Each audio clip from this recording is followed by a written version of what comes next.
તો વિરામ બાદ કોમોડિટી બજારમાં આપનું સ્વાગત છે. વાત કરીએ બુલિયનની. હવે તો વર્ષની શરૂઆતમાં આશરે 15% મજબૂતી બતાવ્યા બાદ હવે સોનું નેગેટિવ ઝોનમાં આવી ગયું છે. ક્યુઈના કારણે સોનામાં જબરદસ્ત તેજી જોવા મળી હતી અને હવે ક્યુઈ બંધ થવાના કગાર પર આવી ગયું છે. ત્યારે આંતરરાષ્ટ્રીય બજારમાં સોનામાં 0.5% મજબૂતી જોવા મળી હતી. આમ છતાં ભાવ હજુ પણ 6 સપ્તાહની નીચી સપાટીએ કાયમ છે. સતત બીજા સપ્તાહમાં સોનામાં ઘટાડો જોવા મળી રહ્યો છે. કોમેક્સ પર સોનાનો ભાવ $1,296 આસપાસ જોવા મળ્યો હતો. આ સપ્તાહમાં કોમેક્સ પર સોનામાં આશરે 3% ઘટાડો જોવા મળ્યો હતો. ઘરેલું બજારમાં સોનામાં ઘટાડો જોવા મળી રહ્યો છે. ત્યારે રૂપિયામાં મજબૂતીને કારણે સોના પર દબાણ વધી રહ્યું છે. એમસીએક્સ પર સોનાનો ભાવ 28,440ની આસપાસ પહોંચી ગયો છે અને આ અઠવાડિયામાં ઘરેલું બજારમાં સોનામાં 4% જેટલો ઘટાડો જોવા મળ્યો હતો.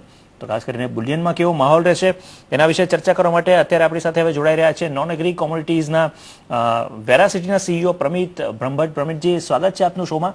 ખાસ કરીને સોનામાં આગામી સમયમાં પણ હજુ ઘટાડો અહીંયા જોવાઈ શકે છે? રૂપિયા જે પ્રમાણે મજબૂત અહીંયા જોવા મળી રહી છે એ સાથે ચોક્કસ એ પ્રમાણે આપણે એક તો રૂપિયામાં મજબૂતી જોવા મળી રહી છે, તે ઉપરાંત આંતરરાષ્ટ્રીય બજારોમાં પણ એક ગોલ્ડના ભાવોમાં ઘણું કરેક્શન આવી રહ્યું છે, જેનું મુખ્ય કારણ છે જે યુએસ ટેપરિંગ ચાલુ થયું છે અને જે યુએસના ડેટા આવી રહ્યા છે ઘણા પોઝિટિવ ડેટા છે.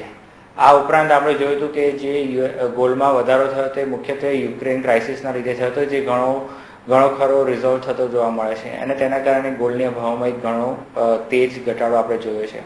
આ લેવલથી પણ હજી એક એક્સપેક્ટેડ છે કે ગોલ્ડના ભાવમાં નીચે આપણે એક્સપેક્ટેશન રાખી શકીએ. 28,000ની લિમિટ સપાટી તોડી ગોલ્ડ 27,950 સુધીનું એક ટાર્ગેટ એક્સપેક્ટ કરી શકીએ છીએ.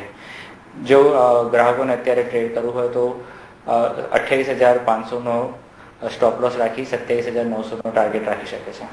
બિલકુલ. તો 28,500નો સ્ટોપ લોસ રાખીને 27,900ના ટાર્ગેટ સાથે અહીંયા પોઝિશન લઈ શકાય છે. ગોલ્ડમાં આજે પણ 1% સુધીનું એક ડાઉનસાઇડ જોવા મળ્યું હતું. 28,180ના લેવલ પર એમસીએક્સ પર ગોલ્ડમાં કારોબાર થતો જોવા મળ્યો હતો.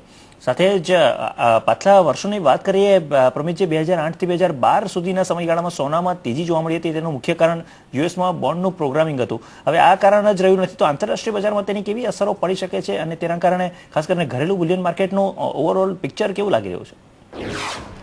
ઓવરઓલ આપણે જો ઇન્ડિયન માર્કેટમાં બુલિયન પિક્ચર જોઈએ તો એક ઘણું પેસિમિસ્ટિક ગણી શકાય, કારણ કે ઇન્ડિયન ઇકોનોમી પણ હવે એક પ્રોગ્રેસિવ વે પર જતી જોવા મળે છે. આપણે જેનો એક ઇન્ડિકેશન ઇક્વિટી માર્કેટમાં જોઈ શકીએ. તદુપરાંત જે સીએડી નંબર છે જે આરબીઆઈના એક્સપેક્ટેશન 5% કરતાં ઘણા નીચે અત્યારે આવી ગયા છે. તદુપરાંત ઇન્ફ્લેશન રેટ પણ ઘણો નીચે આવ્યો છે.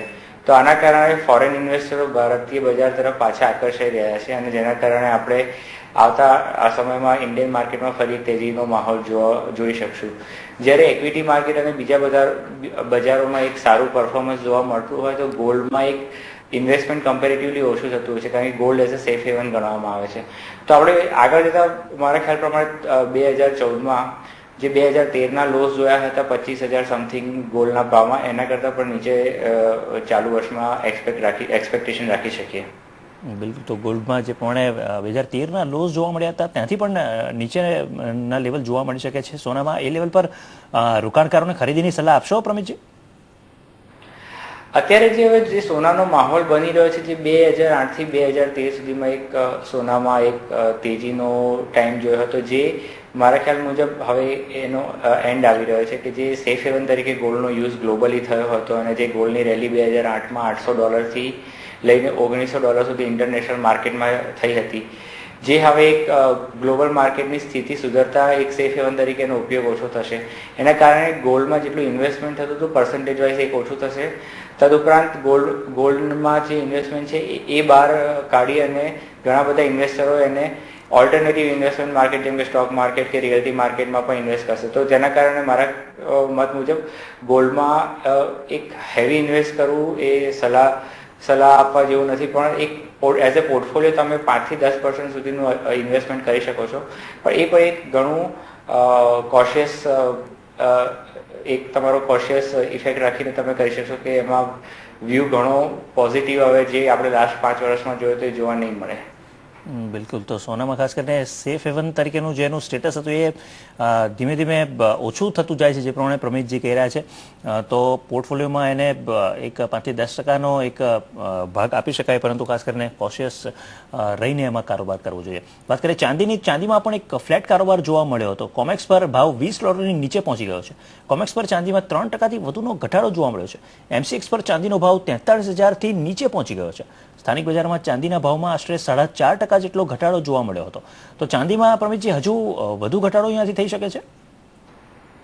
જે ચોક્કસ ચાંદી અને ગોલ્ડમાં જો આપણે જોઈએ તો ચાંદી નોર્મલી ગોલ્ડ જ્યારે ગોલ્ડમાં રેલી આવે છે તો એ પાછળથી ફોલોઅપ ચાંદીમાં થતું જોવા મળે છે. તો જે પ્રમાણે અત્યારે આપણે ગોલ્ડમાં ડીપ જોયું છે તો ગોલ્ડની સાથે સાથે એક જે પ્રાઇસ કરેક્શન ચાંદીમાં પણ જોઈ શકશું.